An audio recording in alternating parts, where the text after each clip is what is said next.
ఒకప్పుడు folk singer భూతం రమేష్ అంటే వీడా అని చాలా మంది కూడా అన్నారు. వీడేం చేయగలడు అని కూడా అన్నారు. అవును. సో నువ్వు కూడా చాలా సందర్భాల్లో నాకు చెప్పడం జరిగింది. అవును. కానీ ఈ రోజున హ్మ్. ఏ ఇన్సిడెంట్ వచ్చినా కూడా హ్మ్. నీలో ఉన్న టాలెంట్ ని చూపిస్తూ హ్మ్. ప్రతి ఒక్కరి అభిమానాన్ని సొంతం చేసుకున్నావు. నిజంగా హ్యాట్స్ ఆఫ్. థ్యాంక్ యూ అక్క. నిజంగా ప్రజల ఆదరణ నాకెప్పుడూ ఉంటది. ఎక్కడికెళ్ళినా గూడా నేనెంతోమంది కళాకారులను ఇంటర్వ్యూ చేసినాక ఒక విషయం చెప్పాలనుకుంటున్నాం. వాళ్ళంతా ఒక ఫ్యామిలీ లాగానే ఉంటారు నాతోటి. ఏ ఊరెళ్ళినా, ఎక్కడికెళ్ళినా గూడా నా వయసు అంతా చిన్న వయసైనా గూడా వచ్చి నా పాదాలకి నమస్కరిస్తారు.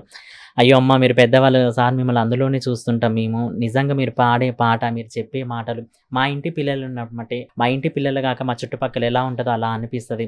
వాడ వాడ తిరుగుతున్నావు, పల్లె పల్లె తిరుగుతున్నావు, పల్లెలో ఉన్న మట్టి మాణిక్యాలను వెలికి తీస్తున్నావు అని చాలామంది నాకు అమెరికా నుంచి కాల్స్ రావడం జరిగింది. ఎన్ఆర్ఐస్, పెద్ద పెద్ద పొలిటికల్ లీడర్స్ చాలామంది గూడా నా వీడియోస్ చూస్తారని చెప్పడం జరిగిందక్క.